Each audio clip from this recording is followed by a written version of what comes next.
This is Hidden Killers with Tony Bruschi. Here now, Tony Bruschi. A respected dentist, a father of 6, a husband to his wife of over 20 years. What could possibly go wrong?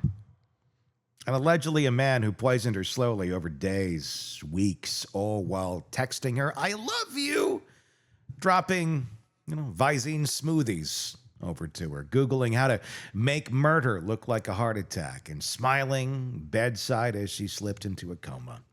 Yes, it's the case of James Craig, the Colorado dentist currently on trial for allegedly killing his wife Angela with cyanide and eye drop chemicals while carrying on an affair and planning his escape.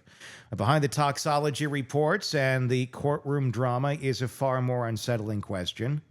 What kind of person actually does this? And why? Today we're joined by psychotherapist and author Siobhan Scott, who might have some insight into how one might be driven to orchestrate this kind of betrayal, how someone can weaponize love, and what the psychological profile of James Craig may reveal if we assume he's guilty. It's going to be very interesting. Siobhan, also the author of this book right here, The Minds of Mass Killers, which might play into this a little bit as well.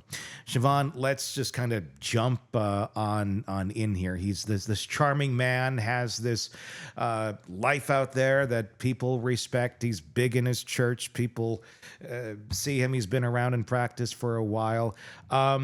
What's going on here? What causes someone to lead a double life like is alleged of James Craig, to go on from that, but to be able to do this at the same time? Well, if this is not a portrait of you could go either way, psychopathic narcissist or a narcissistic psychopath. It's a big dose of both. And talk about a person who can wear the mask of sanity. And again, this church-going family with this incredibly hidden dark side. And he compartmentalizes very well. The forethought and planning with this is really striking. This is a guy that had been thinking about getting away with this for a long time and working towards it. And obviously doesn't like direct confrontation, but likes the sense of control over watching his power, to kill. And so he's full of himself. He wants to be the savior. He wants people to look at him with admiration. And that's the narcissistic part, He wants to be this loving husband. And yet the cruelty of a psychopath who can just murder, as you say, the mother of their children. I mean, it's really horrendous. Yeah, I mean, you look at the family pictures and they're all standing there in scenic locations and everybody's smiling and it's a big family. You're like, oh my God, wow. I mean, that takes work. I mean, it takes work to keep that family together, to have gone on this long, 20 years. You got the 6. Everybody, looks happy in the photos, which means absolutely nothing, as we know. But my goodness, what a way to manipulate. How, in a case like this, because we're hearing other stories of other people who were charmed by him. There was a story of a woman in the office who had an affair with him prior to the other woman, or at least an emotional affair is how it was described. I mean, a narcissist like this, they don't necessarily stand out holding red flags saying, beware of me. They use that charm to disarm suspicion. Let's talk about that for a little bit and how this guy was presenting out to the world. He was good at that. He may not have been good at covering his tracks on the internet, but he was good at charm. And I was having a conversation with a therapist last week, and we were talking about psychopaths, and she said, I know immediately when I meet someone and they just charm me, and I'm so impressed with them. She said, that's a red flag that I need to step back and take a look. Is this a psychopathic person? And it's just one of these things that's so hard for normal people who, we don't go around looking at the world as, who can we manipulate here today? Who can we get away with, fooling and tricking? But that's how folks like this go through the world. It's all a game to them. Everybody is an object that they can maneuver somehow. Is it also a problem when you are someone who may recognize this, like your friend was? Because if you do say it aloud and everybody else is like, wow, they're wonderful. How could you say that about that person? That seems to be the other big factor that allows folks like this to kind of get away with it or go on for so long. Because even if you are the one to stand up and say there's something really, really off here, if and they know how to work it, it's part of their thing is getting the public opinion in their favor and to really squash any sort of dissent around them that somebody may be saying, this does not seem to be the type of person that they seem to be. I'm wondering how much of that was going on in this guy's world, considering he's out there doing public seminars, speaking engagements, traveling around. He seemed to know how to work it. Yeah, I think you're right. There's going to be this sense of peer pressure to go along with the story about what a great guy he is. And I mean, we see, as strange as it may seem, that politicians and ministers and salespeople tend to be really high in psychopathic traits. They've at least got some of these manipulative qualities. And sometimes they're beloved by, all kinds of people in their worlds. I mean, what does it take to psychologically balance public persona versus private malevolence? Because, I mean, the two just... If you're a healthy brain, it's like, why would you be so dark over here when you're so bright over here? It seems like you really have to shift. I mean, is this someone who, he's got to be conscious of both versions of himself, but to flip both ways so quickly or live in that world simultaneously, that's a spooky way of living because it's like compartmentalization, but it's like living simultaneously. Or is that where the word psychopath comes into play? That's exactly it. And if you can get a person like this to be honest with you, they really get a sense of pleasure every time they fool somebody. It's almost like a little high, a little rush at look what I got away with here. And they use that charm. And this, again, we're talking about an intelligent psychopath. Not all of them are that smart, and those are the ones that are in prison, early in life. But I think in this case, this guy was just really good at it, probably fooled everybody in his church. And that's what I want to talk about for a second is, again, he's a Mormon. Add it to the list of the insane amount of Mormons that are lining our list of alleged killers in the last handful of years, unproportionately to other groups of religious people. I don't know what it is, but we've been seeing it. How might the religious environment, and I'm not trying to insult Mormons here, but he was LDS, he was Mormon, could that have created or added pressure to maintain that moral mask? Or can it even foster this kind of behavior, deeper repression or dysfunction just by nature of what it is? I think religious groups are a really good place for people like this to go because they role play so well.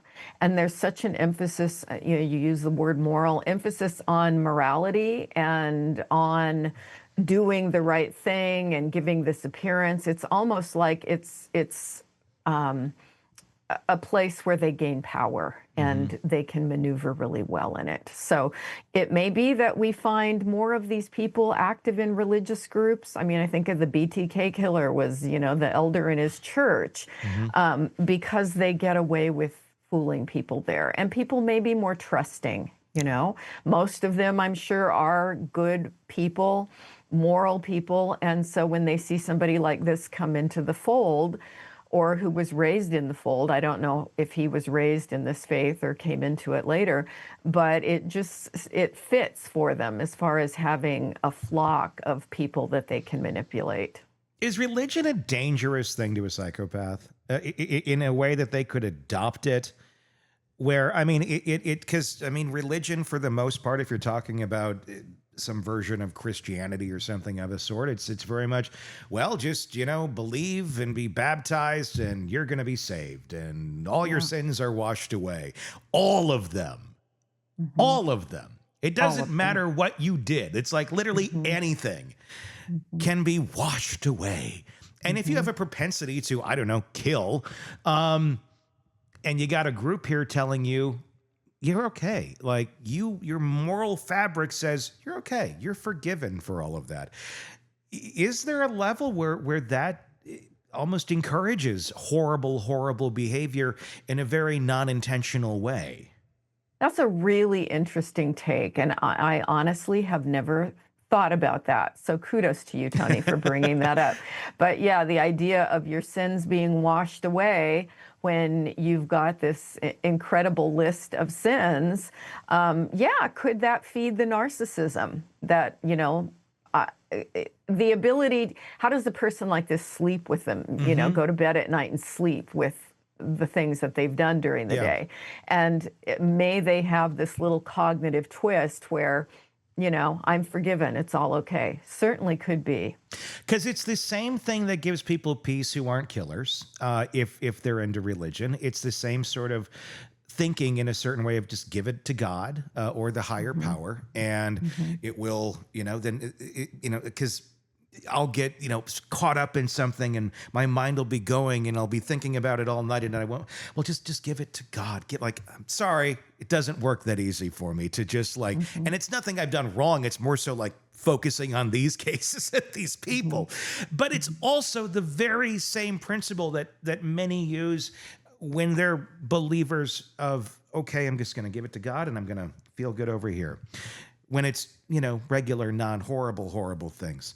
This over here, same sort of method of reasoning, I guess. Compartmentalization of, I gave it to God. It's gone. Same thinking, just two different extremes, really. Yeah, I think that's probably true.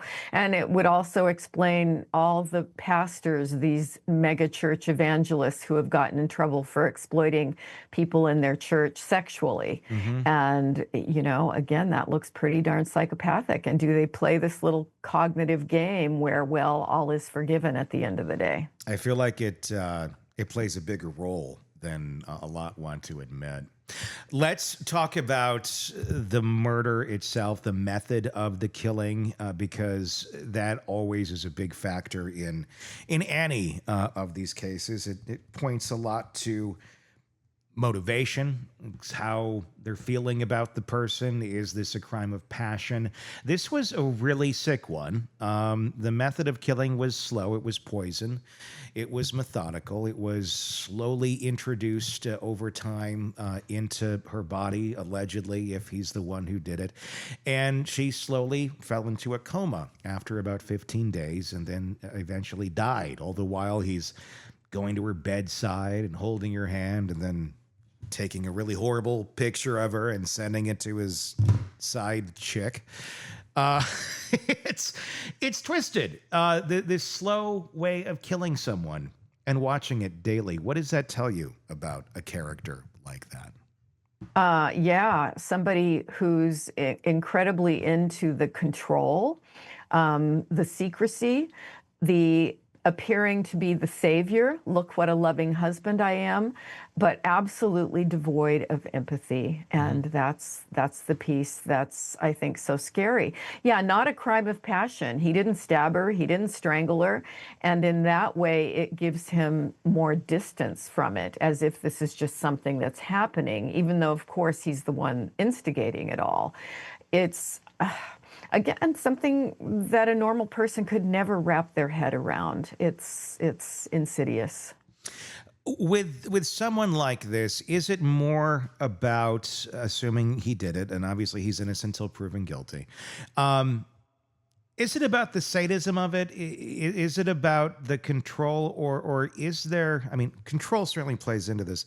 Is the control level there because he's fearing the confrontation if he were to do this like a healthy individual and just get divorced? Fear of physical confrontation or verbal confrontation, of being called out for all the downfalls that he has, all of the affairs, and God knows what else is failing in business. Because obviously narcissists, one of the last thing they like, kryptonite is reality. It's being called out. And if you're going to leave a relationship of all this time because of the things you did, you're going to have to face the music. Is this just a way that someone like this has to go? They have to eliminate the person because they couldn't tolerate, they couldn't deal with that actual piece of reality coming to haunt them. I think there is that. There's the saving face, the denial on his part that he's responsible for it because, gee, it was just a little bit of poison, in the smoothie every day. So he can keep this psychological distance from it. And the other thing that popped into my head is he does not have to pay spousal support. If she's just gone. And the guy has problems with money.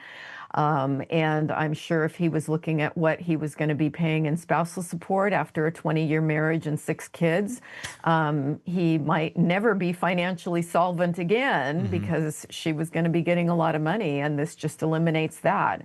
And this guy's obviously selfish. Yeah, I mean, without a doubt, he's out there having these affairs, living this life while things all continue to implode all around him. And there's a lot of weird things that went on here. We're going to get into some of it here in just a bit of what was going on behind the jail walls, what he was asking people to do. But before we get to that, when you're trying to evaluate somebody like this, trying to figure out what is going on, and witnesses said, Craigie was calm, even jovial at times in the hospital, just, acting, I don't know what normal is to look like if you have your partner literally dying there. Is there a right way to act in that sort of a situation? Or would really anything not stand out when your loved one is literally at death's door as far as their behavior goes?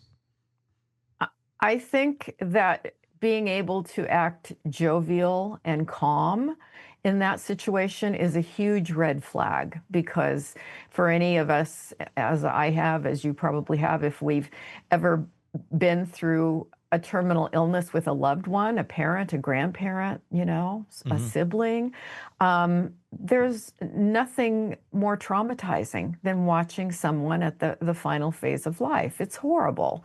We're sad, we're tearful, and so the ability to seem normal and even jovial at times when your loved one is in this kind of situation, life-threatening, again, a huge red flag. One of the defense arguments that's being made, and it's hard to say argument because it's so insane, is that basically it was kind of like a suicide game of chicken that was going on. That he had been suicidal earlier in life or a couple years ago, and maybe he got some stuff then, but the stuff that he had ordered for this one, he was getting at her behest, according to the defense, because she was suicidal. So basically, they're saying she's suicidal.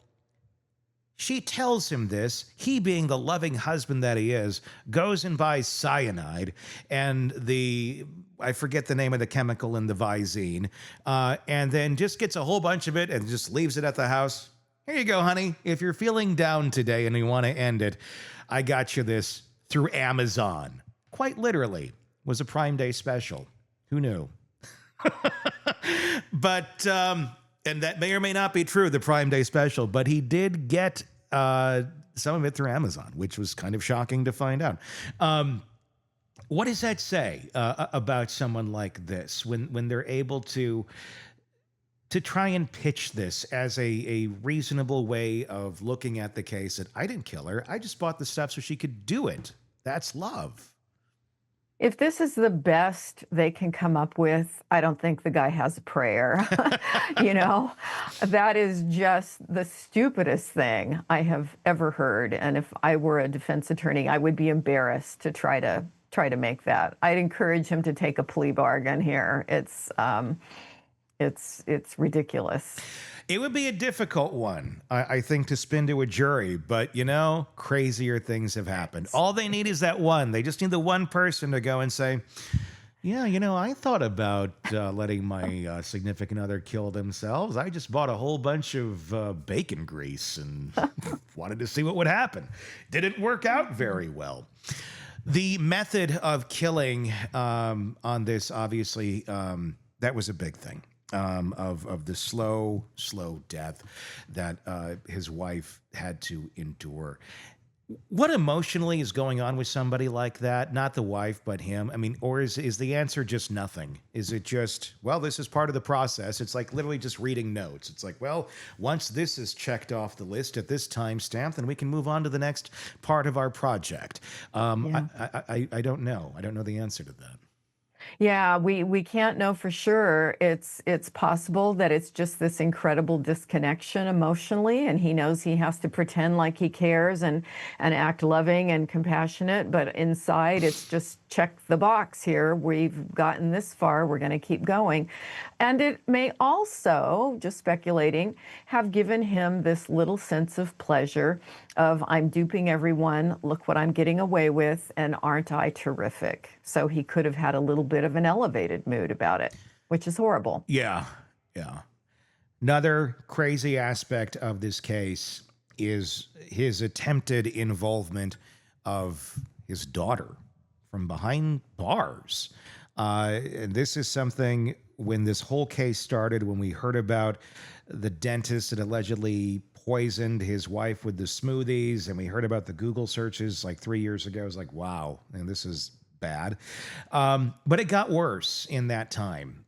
Behind bars, one of the things he did, and there were several things he did behind bars, and we'll get to those, was ask his daughter to create a deep fake video of his wife, now dead, admitting that she was going to commit suicide. Now, clearly he doesn't know how these sort of things work. It's not easy to do something like that. And would it be figured out and caught pretty quickly? Yes. But he seemed to think that this is a world that they live in where he could just ask, his daughter to go create that sort of thing. What a weird request to ask of your daughter, and to think that she's going to actually do it and not end up testifying against you in court, which she just did last week. What does that say about his mental state in terms of the control he thinks he has over those close to him? That's exactly it. It's almost bizarre. Well, it is bizarre that he thinks he can come up with something like this, and that his daughter is not going to have a shocked reaction. It's, very poor judgment. But again, the narcissism, this idea, I can get away with things. And he has gotten away with a lot in life. But this is, somebody who's desperate and thinks he's got more power than clearly he has. It makes you wonder what else. I mean, we're talking a 20-year marriage here. We don't know what went on behind the scenes. You got 6 kids. There's a lot of things going on here. I'm going to guess there was a lot of psychological grooming behind the scenes, to a certain extent. We don't really have a ton of evidence of it, but the fact that they were together for this long, that says something. And the fact that he thought he could ask his kids to do that, or his daughter to do that, it does make you wonder, what was his grooming not as effective as he thought he was? And I'm wondering if that's a common thing amongst, psychopaths that also obviously have a lot of narcissistic traits, or narcissists as well. Do they sometimes overestimate their level of influence on those around them when they get to that psychopath level, worse than just your average narcissist would, who maybe is a little more gauged?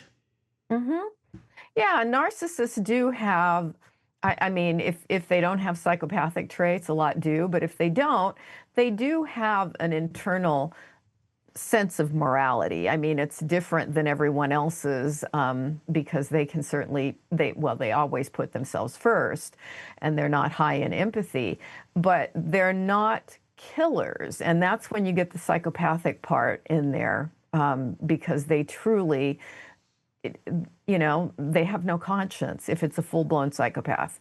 And so you get this narcissist thinking, well, I'm more powerful than perhaps I really am, but they are so full of themselves that they'll take it to this kind of extreme, and that's what makes them so different from the rest of us. And this doesn't sound like a family, from what we know, at least mom and dad, that were in the healthiest of places, either or. I mean, we're taking the word of James Craig right now somewhat as gospel that his wife was suicidal. I believe there are some pieces of evidence here and there that may show that she was not in a super healthy place at various points in their relationship. There's also evidence that shows that he was not in very healthy places in that relationship, and also had been contemplating suicide. Does that put the risk factor up that much more higher if your partner is already kind of on that place? Let's say James already was at that place with no care in the world for himself or his own well-being, where he might, order the cyanide and off himself, especially when he's the one that's still alive and she's dead, as far as the lengths that one will go if they're already there?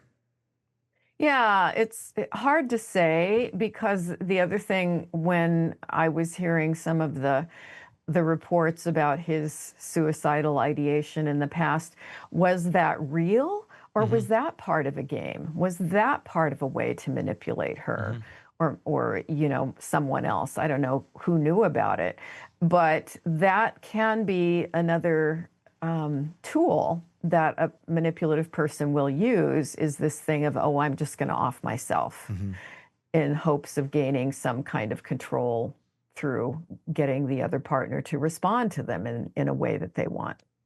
How dangerous is it of a time? I know it's the most dangerous time in a relationship is when the partner says, I'm out, I'm leaving. And then obviously all that can go to hell. But this doesn't seem to be that case. It seems to be, from what we understand, he was caught cheating, and it had been ongoing with multiple people for a long time. It almost seemed to be like it was kind of understood that this was what he did for a good chunk of their relationship. At least that's what I'm taking on of it. But then had whatever revelation, went back to his wife, went back to Angela, and I'm sorry, I'm not going to do this anymore. I'm changing. And then slowly after that, she started dying. Should that be a big red flag to anybody in a relationship who's had an abuser, who's been cheating on them left and right for a long period of time, and then suddenly, I'm not going to be that person anymore? Is that the time to really look out for the red flags of, well, this person seemingly made peace with this, and they want you to as well? The odds of them not continuing down the cheating road seem rather low. And I would say the odds of danger to you seem rather high if suddenly they're, Mr. Perfect out of nowhere. Yeah, 100%. And as I have said for decades, never listen to the words, look at the behavior. And people who have ingrained patterns of behavior, usually what they've been doing in the past is what they're going to continue to do in the future. And 6 kids, he did not want to get stuck with alimony here with her. And yeah, this was truly a dangerous time, but he was so manipulative, she probably didn't have any inkling. And that's the scary part. And I wonder if the kids did. I mean, that's something we don't know about. We have, I guess, 2 of them so far have been on the stand testifying against their dad about the request to make the deepfake suicide video and such. But it does make you wonder, what are they trying to process right now as mom's dead, dad's on trial for murdering. He's asked us to make a deepfake video. What is going on through their mind as they're sitting on that stand? Absolutely horrible for them. It is so hard when you have a person who's a criminal like this, for their kids to come to a place of integrating it and understanding it, because we all carry traits of our parents. And I think for the children of murderers, how do they come to a place? I mean, they can, but it takes some time and some thought and some mental work of accepting I do have qualities like my dad. Maybe I look like my dad, but I so do not want to be like my dad. And that's a hard thing for them to work out. I have so much compassion for them. If you start noticing you have some of those traits, whatever it may not like the urge to go kill someone, but I Right. don't think he probably lived most of his life with an urge to go kill someone either. It just happened to be the most convenient option at that point in time. But that's got to be a hard thing when you start to look, because we all have our idiosyncrasies. We all have little narcissistic tendencies and things like that, but it Sure. doesn't make us all, narcissistic personality disorder Yeah. with that sort of a diagnosis as well. But that's got to be a really tough thing, especially if you know that, God, this genetically does run in my line. But how much Yeah. would the behavior of someone like a James Craig be explained as learned behavior from nature versus nurture? It's a really tough one. We've been trying to answer that for forever. And what I think the best answer now is that genetics have a lot to do with personality, but none of it's set in stone. And you can have some wiring that can make you maybe prone to having less empathy for other people. But then depending on your environment and how you're raised, that the genetics are shaped and molded, and the way that they're expressed can be very, very different. So I don't think anybody inherits the tendency to be a murderer or a killer. And certainly in this case, there's no evidence that we've heard nothing about his kids being in trouble or anything. They were raised in the church. They were raised with a lot of morality, and they may have some of his good qualities, because apparently his ability to connect with people, and, he sounds like he was an extrovert and everybody liked him. His children may have some of those qualities, and that's good. And that's, something that as they try to integrate this story into their life history, that's something that we want people to come to a place of peace. I did get some good things from my parents. I can look at my parents and see major flaws with both of them, but I decided early on that I want to take the good and try to separate myself from the flaws. But that's a process that's just a bit more complicated when you have a parent who's a criminal psychopath who kills somebody. Which you can read about in her book, Nightbird, available wherever books are sold. Let's continue with the interview. little product placement right there, just a little bit. I have your books like right here. I just can pull them at any time. Got a little library here going on of different. It's a little reference. Just I love flip it. to Yes. page No, 67. It is and you'll very find good. It. Yeah. It is very good. The page. Damn.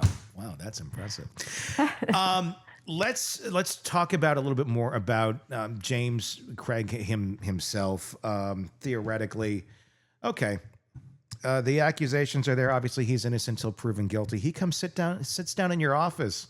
I'd like some help, Siobhan. How does that conversation go? This is a hard one. Yeah, he would like some help. You've got to listen to the story that a person tells about their life. And I've sat with a lot of criminals, in years past, not currently, but in years past. And they've all got a story of reality, what their reality is. And you let them tell it, you take notes, you listen very carefully, and then you start to highlight the inconsistencies, the things that don't add up and don't make sense. And you're very confused, and you voice your confusion about how exactly does A lead to B here, what you're seeing? Because I see some things that don't add up. And typically with a person like this, nothing is ever their fault. It's all just circumstances or misunderstandings, and always other people are out to get them and treating them unfairly. And that's what makes them so difficult to work with, because that version of reality tends to be pretty unshakable. But that's the only thing you can try to do, is shake it and point out evidence. That's one of the programs I worked in people who had recently been arrested, we always got the police report, because if you just had them come in and tell you their story, they were victims always. And then you would get the copy of the police report and read it with them in a later visit. And you would get this whole different version of reality. And that's something you have to, over time, try to confront them with. And do they gain insight, or do they just hate the therapist who does that? You know, it's tricky work. Because the inconsistencies with someone like that, I mean, they come from somewhere, and they're not always just made up lies. Sometimes, Right. I mean, they're coming from their prism of how they're interpreting Yes. the world. Yes. And Yes. unless that prism is changed, everything that comes in is going to be inconsistent.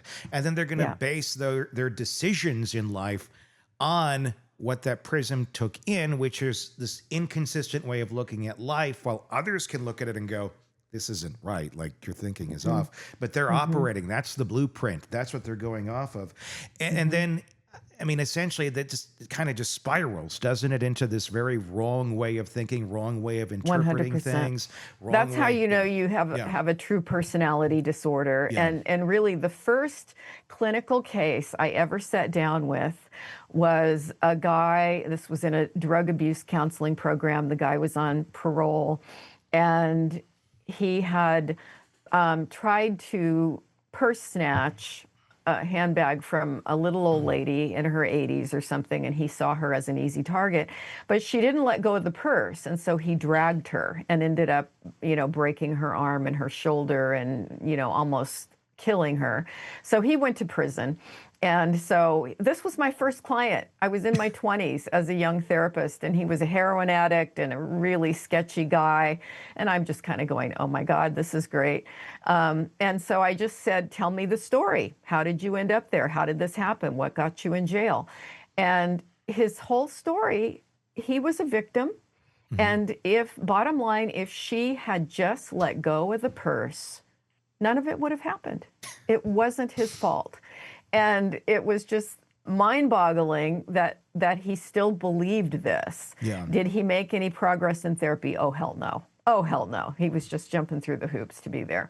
But, I have clearly forgotten many of the people I've seen over 30 years, but that one will stick in my head as the first one. And it was my introduction to criminal psychology right there. Yeah. I mean, when someone thinks like that, and I think we all know people like that on a much smaller scale, not murderous scale or even criminals sometimes, but just, nothing can ever be their fault. It's kryptonite if they're confronted with reality, so they interpret things differently. Can you ever get in front of that prism, or is it just like, look, this prism is cracked? Like if you go to the store, you go to the head shop, hey, look at this prism over here, and let somebody hit it with a hammer. Like, you're not going to fix it. It is cracked. It will always be cracked.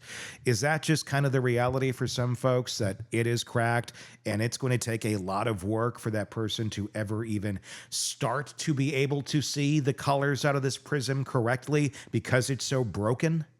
Yeah. I like to hold hope. Yeah. But certainly for a lot of folks, no, the prism, as you say, is cracked, and there's just no bringing them into a normal state of reality. I have seen sometimes, particularly in group therapy with multiple people, you've got multiple people in the group who have all committed crimes, who've all got some of these personality typologies, these disorders. Can you make a bit of progress when they start calling each other out? And if you get somebody in a group like that who is coming back to a healthier way of looking at the world, and when they start confronting each other, so it's not just the therapist doing it, some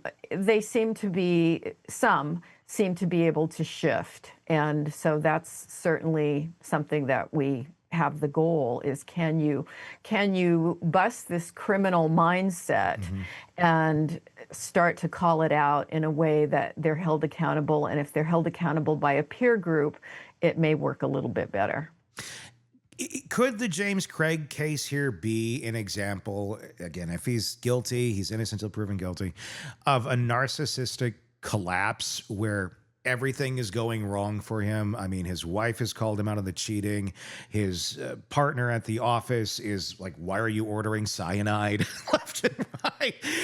And that's failing as well. He had to bring in this partner because his business was already failing. It's like everything was crumbling down on him at once. And, you know, sometimes when things crumble one way or there's a reaction this way that's strong, people kick back with the same amount of force or worse in the other direction. The fact that there was so many things going on over here in his life, like I just said, was murder the extreme kickback to that? If it had just been one thing, if the business had been failing alone and he hadn't been having affairs, or just one thing, would it have been a murder on the other end? Or was it just he was in such a horrible state over here that his only reaction was literally, you know, fight, and that meant murder of what he viewed as the person who would be the biggest hindrance to his future, his financial future, his emotional future, his reputation? That would have been his wife. And if he got rid of her, then maybe that will help him claw his way out of this collapse that's going on around him. That makes perfect sense. Yeah. He was desperate, and it had been, you know, one consequence after another. So what's in his mind the easiest way out of this is just eliminate her and make it look like something that he had nothing to do with, and he could play the caring husband. And it's the act of a desperate psychopath. He also ordered, or attempted to order, a hit on one of the detectives, the lead detective in the case, offering $20,000. He was trying to talk with other prisoners about getting that hit carried out. The defense is denying it, saying, oh, no, that's all hearsay. There's no quite proof of that, but prisoners are just lying. And look, prisoners will lie. I get that. So I would hope they'd have a little more evidence than just hearsay on that. But I mean, this, if it's true, this sounds like a man who from behind bars is really mentally crumbling. The fact that he thinks that he can get the deep fake thing done with his daughter, that he can order a hit on the lead the lead detective, that he can get fake witnesses.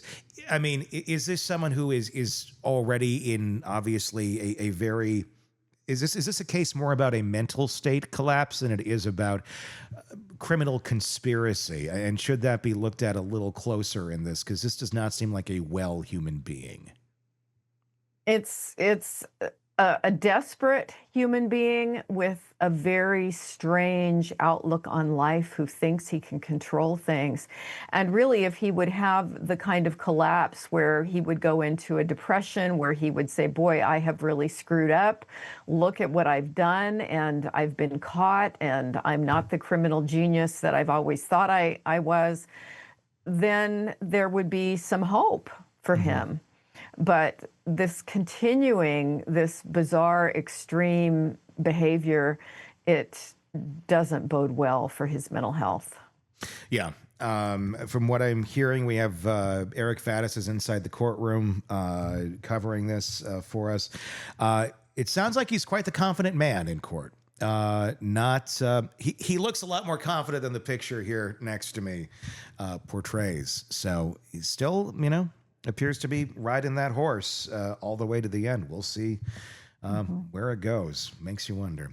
Siobhan Scott, psychotherapist and author of the book Nightbird. This is a new memoir that's out wherever you get books. Do check that out. Also, The Mind of Mass Killers. You can get this as well, understanding and interrupting the pathway to violence. Also, wherever you get books, just search it and you will find very good reads on the topic. Thank you, as always, for your insight into this and the many cases that we got right here, Siobhan. Thank you. Craving non-stop true crime updates? Press subscribe now and get the latest cases, analysis, and expert commentary delivered straight to your feed. Only from the Hidden Killers podcast and True Crime Today.